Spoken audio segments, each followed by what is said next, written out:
What is this battle with the Orange Man and Don Lemon? Anyways, you guys know the way I always do my thing. I'm going to go ahead and roll out clips of what Don Lemon has really interviewed, what he has said, blah blah blah. Because I saw a lot of white folks saying in the comment section that Don Lemon is not a journalist. In fact, sometimes he speaks like an autonomy. Is just a whole lot of going back and forth. And I said, okay, no problem, let me actually bring this down to you guys, because I feel like when these people see someone that is exposing the truth, someone that is exposing them, they have issues with this person. You guys, you know that is I'm not a fan of the Orange Man, and just not because I'm not his fan, but for the fact that I saw that Don Lemon was literally arrested, and it was just a whole lot of back and forth. Let me just go ahead and start rolling the clip, starting from 2024 till how I do my things. Let's go watch, and please let me know your honest opinion. Oh, and credit belongs to original creators of every single clips and stitches we have in our today's episode. And guys, with that being said, let's roll out the clips.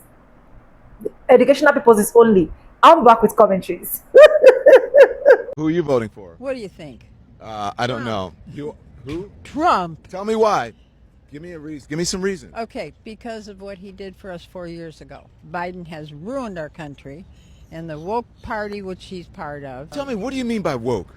I don't know. I don't know what it is. I just know they keep talking about woke and what they're doing with the kids in school. But 4 years ago, he got us out. You said he turned the country around. Tell us how. He improved the economy. He got the border closed. Feeding my family and my housing costs and gas prices. And Think it's higher now? definitely. Do you? I just remember there was no food in the grocery stores, like during the pandemic. There was no food. Okay, well, that was not Trump's fault. Biden took credit for Trump getting the vaccine. Biden took credit for that, and I was happy to get the vaccine. I didn't want to get sick, and I didn't. I got my 3 shots, and I was fine. I've never had it. Yeah. I thought that the MAGA folks didn't like the vaccine because they said that it was not good for you. I don't remember hearing that at all. All right. No, Why do you think you didn't hear that? I don't know. You think that it's because what do you listen to? Because who do I listen to? Yeah, what do you? I listen to Fox Yeah. News all the time. Yeah. Just want Trump to win. Go Trump.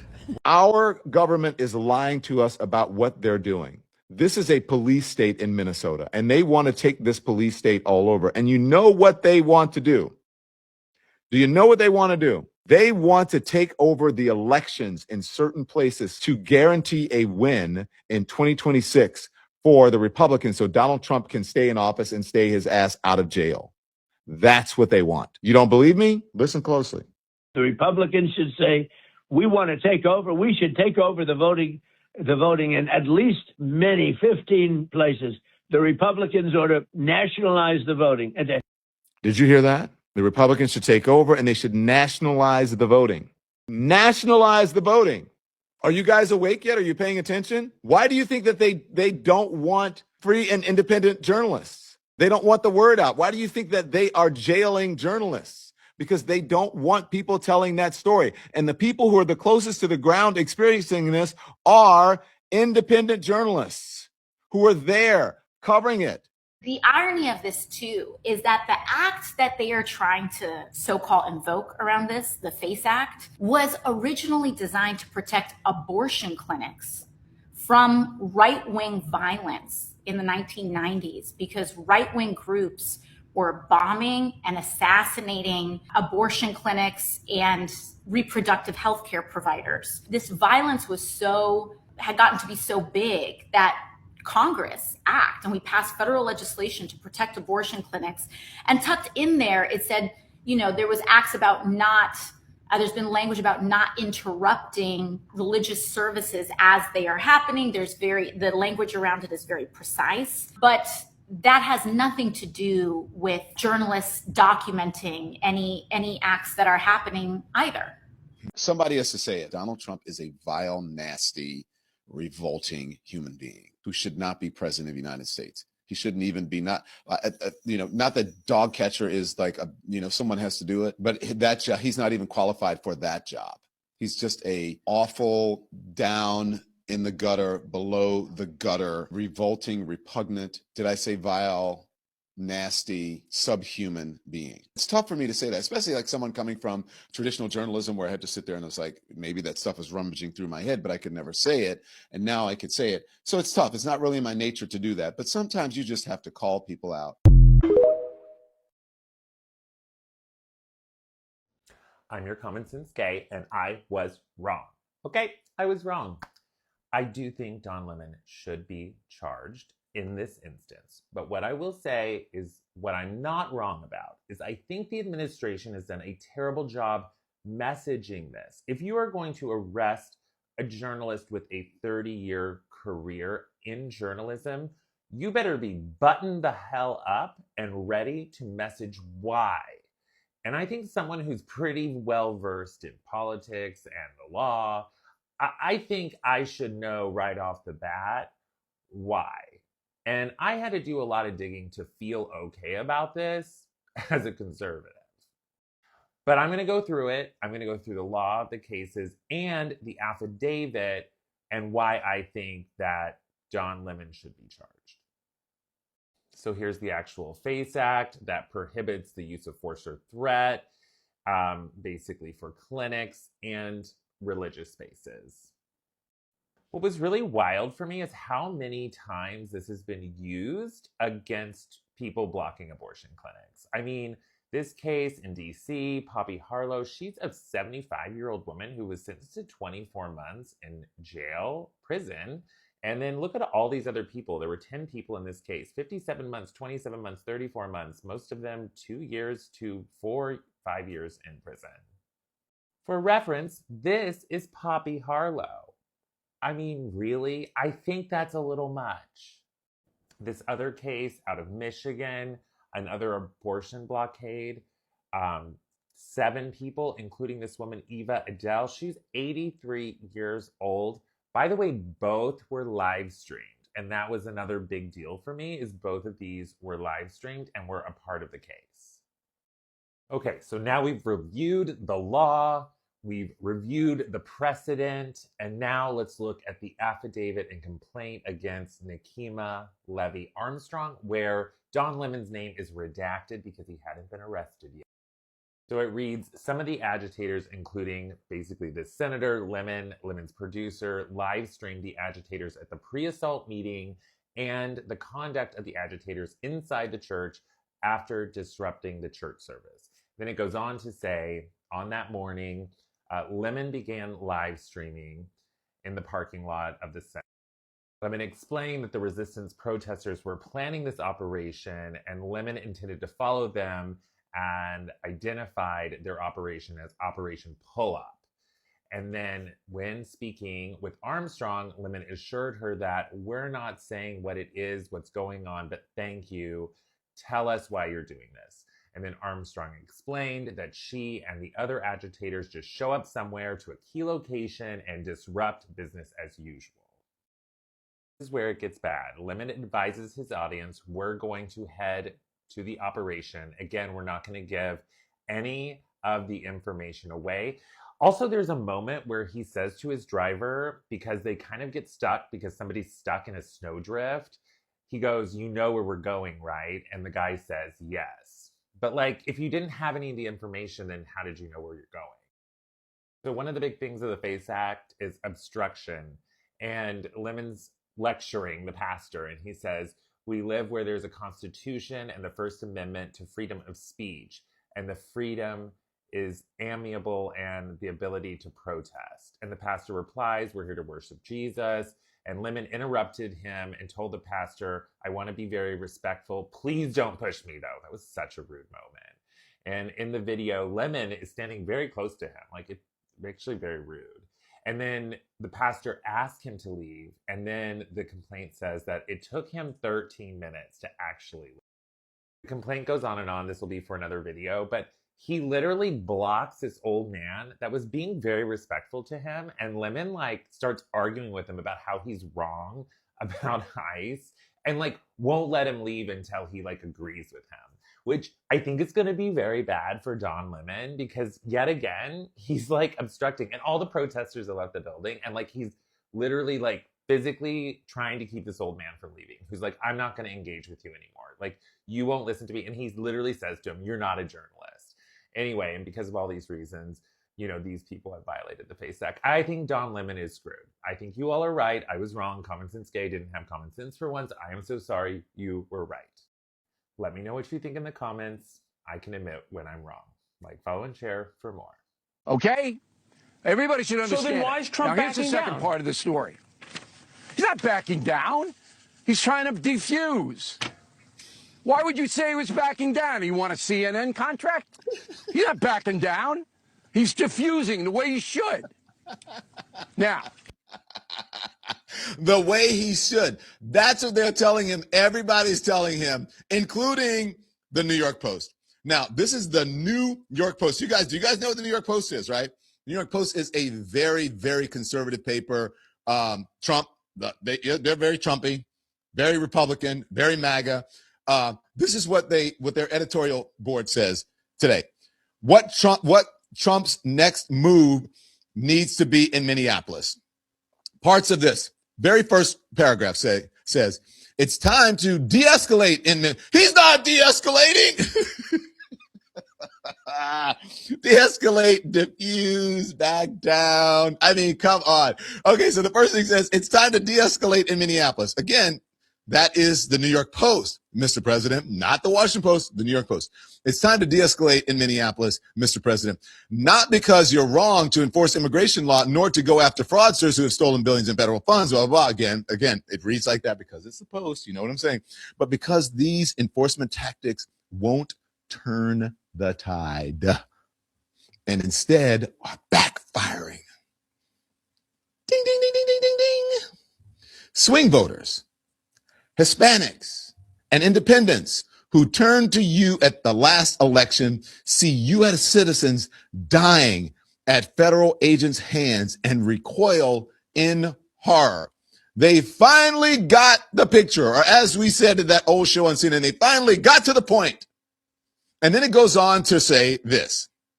It says, an impartial investigation is warranted here, not the one-sided one that Walsh wants. Okay, again, this is a Post, that's why it reads like that, or the one that the broad center of the nation can trust, but one that the broad center of the nation can trust. The hasty and misleading rhetoric coming out of the administration needs to stop. This is them throwing Kristi Noem, Pam Bondi, whoever it is that's out there, all of the folks who work in the Justice Department, whoever's been out there talking, and Bovino and Stephen Miller. Bus under Air Force One, back up and rolling over they threw him under Air Force One or the bus, either one. The hasty and misleading rhetoric coming out of the administration needs to stop. Any reasonable person who has watched the videos clearly knows by now that Preddy was not waving his gun around. And when Preddy was horribly misguided, there is no evidence that he was a terrorist intent on a massacre of law enforcement. Noem should also take a break from her self-promoting and combative TV hits. Boom! Don Lemon arrested on federal charges. Not words I wanted to say. Not words I'm surprised to be saying. They went the cheap route fast, signing their own complaint and trying to get a judge who said no. They appealed. They said no. They then went to a grand jury. They got probable cause. Yeah, you can indict a ham sandwich. There's a legal analysis here. There's a journalism analysis here. And there's a personal analysis. Look, I do not want to have to be defending what Don was doing or how he did it. But first of all, what the president put out, the White House put out, when life gives you lemons, you just made a lot of lemonade for Don Lemon. You made him a martyr. You increased his following. You made him the face of resistance to you, and you made him a lot of money. Know that. Now, you can think that's good or bad, but that is part of the net effect. Legally, I don't see how they make the case unless you prosecute Don Lemon as a protester or a rioter or as a participant. And he says that he was there doing reporting, and therefore he was not a participant. Now, they're going to argue that.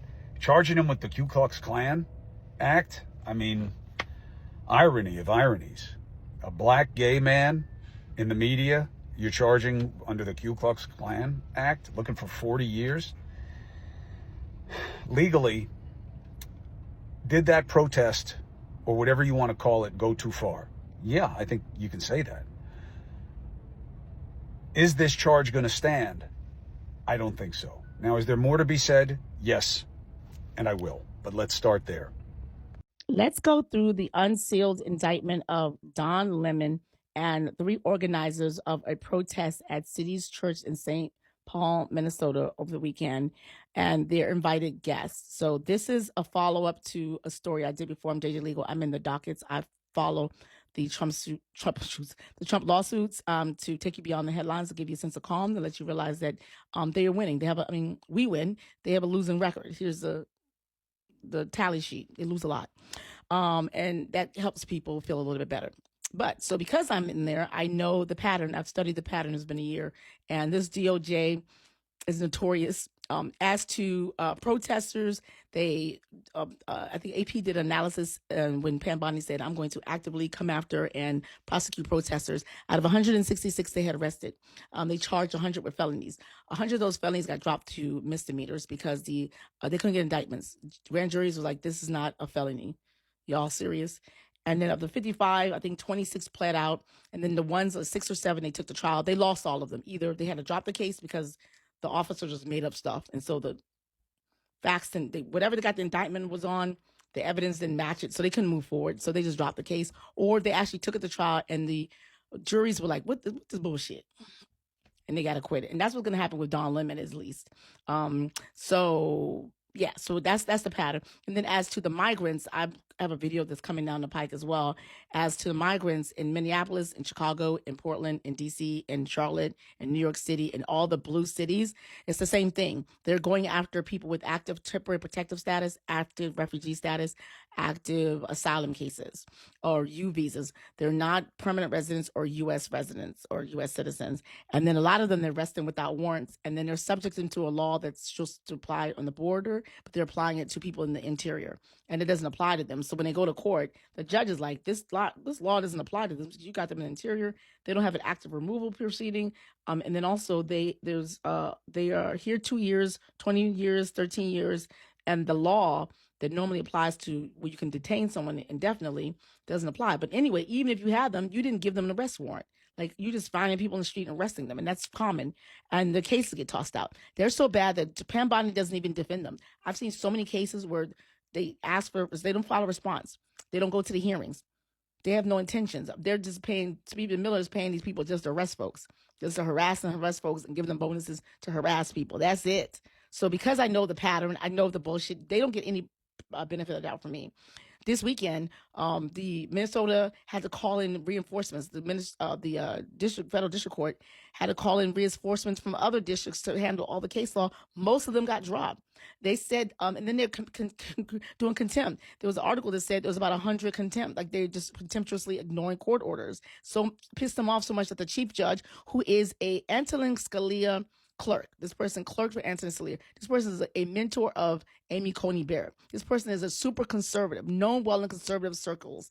When he was in law school, he was talking about the liberals and those dang on liberal left. So this is how conservative right-wing this person is. So it's not an activist judge, Christian McLaughlin, who's making decisions. No, this judge is a conservative judge. It's like, what the hell? Y'all wasting about time? You're just draining my judges on my court for these nonsense bullshit. Is lawless. You have no basics, no facts, no law, no policy to justify your nonsense crap. And then when we issue the orders, you're ignoring them and you're sending these people to Texas and then dropping them off when we tell you to dismiss their case instead of bringing them back after you flew them down to Texas. And you're flying down pregnant women. You're flying down you're a woman who's nursing. You're taking toddlers and all sorts of stuff. So all the federal judges across America in the blue cities are exhausted with their nonsense. It's BS. They're not entitled to the deference Supreme Court. So they're lawless. They don't follow rules. They don't follow process. They are lawless. They do not deserve the benefit of doubt. No one should be taking anything that this administration does for the grain of salt. If they say, for example, in this indictment that, and they're saying that Donlin was a co-conspirator and he did this and he called them and he said, let's go and da-da-da. All that stuff is probably just a lie. Give them the benefit of the doubt. Don't give the benefit of the doubt to this administration. Some people insist on giving the benefit of the doubt to this administration and looking at it through their lens. I wonder why. Like, why would you do that? Why would you not be neutral and set apart? Why would you do that for this administration, especially if you're following the law? Anyway, I digress. Somebody who I follow on Substack and Threads don't piss me off because this is the second time I caught them just giving the benefit of the doubt to this administration. It does not deserve the benefit of the doubt whatsoever. Anyway, so I go back. So they're lawless. They don't win. They have a losing record. They don't present it. They don't defend anything.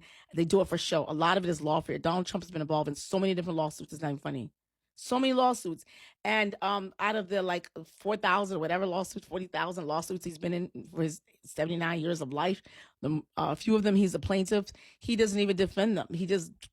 The one he was suing Michael Cohen actually for Michael Cohen's wrote a book for proceeds. He's saying it was like a defamation or invasion of likeness or whatever. And the day came for him to start the case and to answer to discovery. And Donald Trump just didn't do it. He just dropped out of it. That was the end of that. So in his first administration, his first term, he did a lot of cases. He just gave up. He got tired. I reported about a recent one, the DI. He's got tired of defending DI. He said, forget it, y'all can have it. So that's the pattern. They don't defend anything because it's all for show. He just does these things to intimidate, to try to force people to come to the table, like how he got those people to capitulate, the law firms, the universities that sign off, like Columbia, and who else did sign off, and just getting people just to sign off. Oh, CBS, just to threaten them and just to make them, get his way through lawfare, using law to embarrass people. You saw he has a $10 billion lawsuit against the IRS. So we're supposed to pay him because even though he said that he was going to give up his tax return if he won, and he didn't, someone leaked it. And now we know that in 2016, he paid $750. And in 10 years, he paid zero, though he's a millionaire.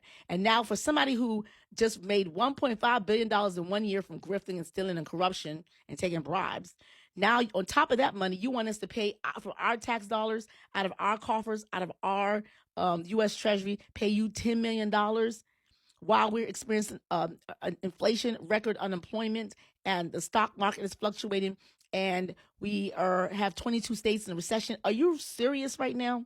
So yeah, so that is, and all of that for somebody who allegedly, according to reports recently dropped today from multiple sources, was involved in orgies where there were children that were forced to, like you are certified pedo, doing all this nonsense, grifter. This is the person who you're defending?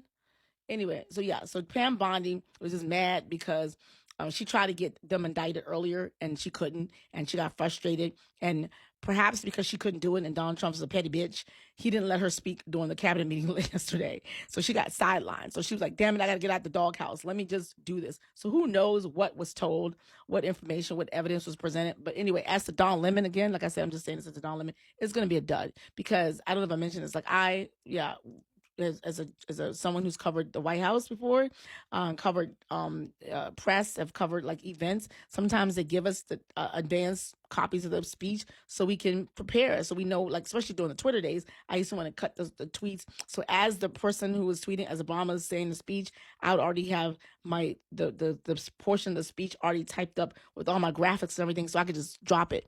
So that's why they give us an advanced copy of the speech. That's why if you're going to go to an event and there's going to be a surprise guest, you don't want everyone to know who the surprise guest is.